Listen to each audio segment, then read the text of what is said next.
Aujourd'hui, je vais vous parler de quelque chose de très important pour nous en tant que chrétiens, la méditation de la parole de Dieu.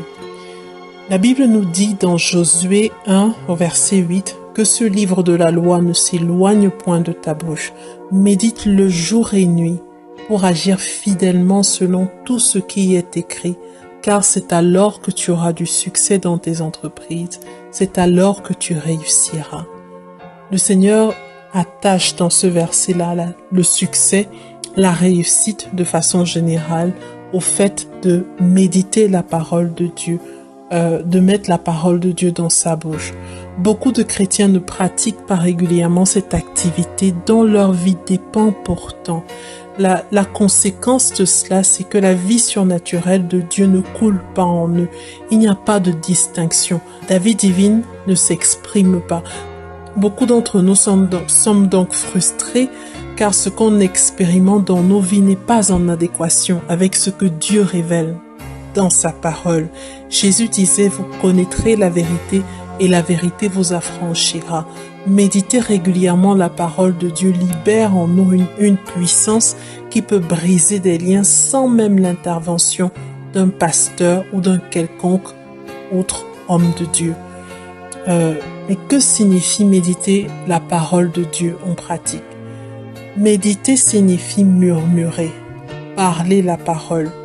Donc, ce n'est pas juste quelque chose qui se passe dans nos têtes. Non. Méditer la parole de Dieu, c'est la proclamer sur sa vie. L'apôtre Jacques disait dans Jacques chapitre 1 verset 23, « Car si quelqu'un écoute la parole et ne la met pas en pratique, il est semblable à un homme qui regarde dans un miroir son visage naturel et qui, après s'être regardé, s'en va et oublie aussitôt quel il était.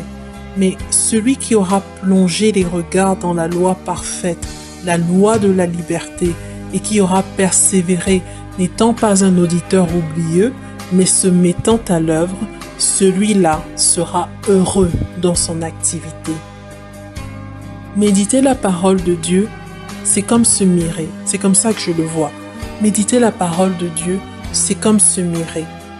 C'est comme avoir l'opportunité de voir ce que l'on est dans son être intérieur. À notre nouvelle naissance, une nouvelle nature est venue habiter en nous et c'est la nature de Dieu. Mais nous ne savons pas quelle est cette nature. Ce que la parole de Dieu fait, c'est qu'elle agit comme un miroir et elle nous renvoie le reflet de ce que nous sommes au-dedans de nous. D'accord? Elle nous renvoie notre vrai visage. Et la parole de Dieu nous révèle, la parole de Dieu nous dit ce que nous sommes en Christ, comment nous sommes en Christ, la position que nous avons en Christ et ce que Dieu est pour nous. Notre responsabilité, c'est de nous redire à nous-mêmes et à nos circonstances ce que la Bible dit que nous sommes. Pour l'inconverti, la parole de Dieu, c'est comme un livre de loi, un ensemble de choses à faire ou à ne pas faire. Mais pour nous qui sommes en Christ et qui avons reçu la nature de Dieu, la parole de Dieu est comme un révélateur des lois que Dieu a inscrites en nous. Ces lois ne sont pas loin de nous, ces lois sont au-dedans de nous. Et à chaque fois qu'on plonge les regards dans la parole de Dieu, en fait, on a l'opportunité de voir les lois que Dieu a déjà écrites en nous. Maintenant, notre responsabilité, c'est de recevoir cette révélation et d'y croire pour pouvoir manifester la gloire de Dieu qui est déjà cachée en nous. Donc, méditer la parole de Dieu doit être comme un mode de vie, une habitude. C'est impossible de vivre une vie chrétienne victorieuse et épanouie tant que nos pensées ne sont pas renouvelées et conformes à la pensée de Christ. Et j'allais dire autre chose, c'est que c'est très important lorsqu'on médite la parole de Dieu de l'accueillir en nous-mêmes comme étant la vérité et comme étant la source de notre salut. Beaucoup s'approchent de la parole de Dieu pour avoir une information, mais aucune transformation ne s'opère dans leur vie. Pour expérimenter une réelle transformation, il faut impérativement apprendre à recevoir la parole de Dieu comme la vérité et à rejeter tout mensonge. Je prends un exemple. La Bible nous dit dans Colossiens au chapitre 1, verset 12, « Rendez grâce au Père qui vous a rendu capable d'avoir part à l'héritage des saints dans la lumière, qui nous a délivrés de la puissance des ténèbres et nous a transportés dans le royaume du Fils de son amour. Ces versets bibliques, comme un miroir, nous donnent pas mal d'informations sur nous-mêmes et sur notre être spirituel. Ce verset nous révèle par exemple que Dieu a un héritage pour nous, que Dieu nous a personnellement rendus capables de prendre en possession cet héritage, que nous avons été délivrés de la puissance des ténèbres, c'est quelque chose qui est déjà fait, et aussi ce verset nous révèle que nous faisons maintenant partie du royaume de Jésus-Christ. Jusque-là, ce ne sont que des informations. Maintenant, notre responsabilité, c'est d'accueillir ces informations dans notre cœur et les laisser nous confronter et détrôner toutes les idées mensongères que nous avions jusque-là sur nous-mêmes et sur notre position en Christ. Le but, c'est d'établir la vérité au-dedans de nous.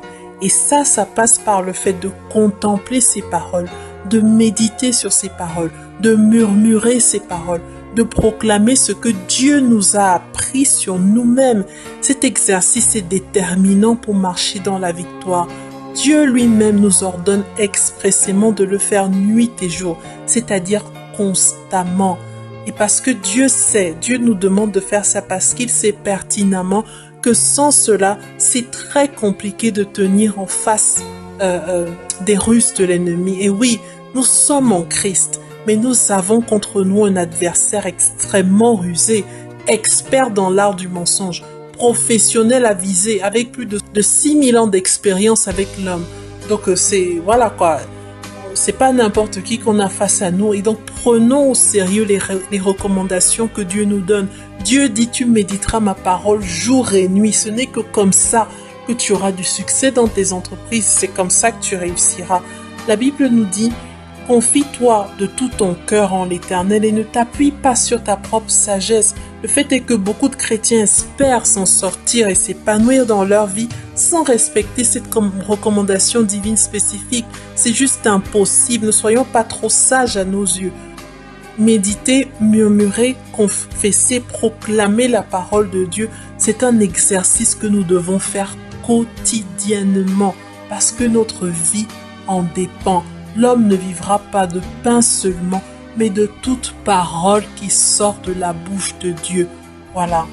Donc que Dieu nous aide. Alors voici un exemple de confession biblique qui se base, que moi je fais par exemple, sur la base des versets que j'ai lus dans 1 Corinthiens 1, chapitre 1, verset 13, 12 à 13. Donc, c'est de ces façons que moi je confesse ces paroles sur ma vie afin de corriger mon système de pensée, de façon à ce que mes pensées s'alignent sur ces informations que la Bible me donne sur moi-même et que véritablement une transformation s'opère dans ma vie. Voici ce que je vais confesser sur la base de la révélation que me donne Colossiens 1. J'ai un héritage en Christ. Je ne suis pas déshéritée. Je ne suis pas pauvre. Christ s'est fait pauvre pour que je sois enrichi. Un héritage m'est réservé en Christ. Je suis enfant de lumière. Je marche dans ton royaume de lumière aujourd'hui, car Jésus-Christ a détruit le pouvoir du royaume de Satan sur ma vie. Le pouvoir des ténèbres a été détruit, anéanti, et je suis libre. Je ne suis plus sous la domination de Satan et de ses agents. Dans la communion avec Christ, je suis morte, portée disparue pour les puissances spirituelles qui régissent ce monde. Je fais partie du royaume de Christ et maintenant, je suis sous la domination, sous l'autorité de Christ. Jésus-Christ est le Seigneur de ma vie et je choisis volontairement de me soumettre à Christ. Tous les agents des ténèbres qui opéraient dans l'ombre pour me garder dans la captivité et détruire ma vie ont été démasqués. Ils ont été exposés et désarmés par Jésus-Christ. Aucune arme forgée contre moi ne peut prospérer. Merci de m'avoir transféré dans ton royaume, Seigneur. J'appartiens au royaume de lumière. Je suis éclairé. Mon chemin est comme la lumière resplendissante dont l'éclat va croissant jusqu'à ce que le plein jour soit établi. Je suis moi-même lumière du monde. Au nom de Jésus. Merci, Seigneur. Amen. Donc voilà comment je transforme ces confessions. Bien sûr, à force de lire la parole de Dieu et à force de passer du temps, ces confessions se sont enrichies. C'est-à-dire que j'ai utilisé non seulement Colossiens 1, versets 12 à 13, mais j'ai utilisé pas mal d'autres ressources que la Bible me donne, pas mal d'autres informations qui sont relatives à peu près au même thème. Et ça enrichit mes confessions.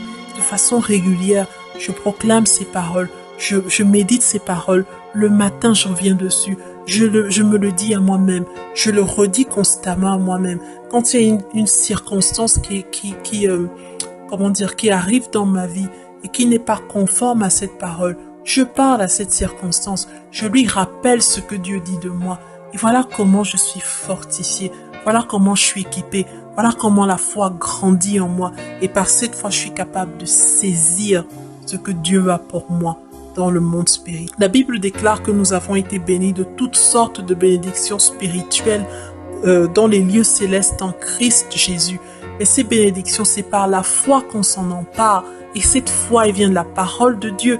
Mais c'est pas juste la parole qu'on a comme une information, mais c'est la parole qui nous est révélée pendant qu'on est en train de méditer dessus, pendant qu'on cherche à comprendre, pendant qu'on la reçoit et pendant qu'on la laisse opérer, transformer nos vies. Voilà. Donc je prie vraiment que le Saint-Esprit nous aide véritablement à comprendre la puissance et l'importance de la méditation de la parole de Dieu dans nos vies et qu'il nous aide à être plus diligents dans ce domaine et à faire de la méditation de la parole de Dieu une habitude quotidienne. Au nom de Jésus. Amen.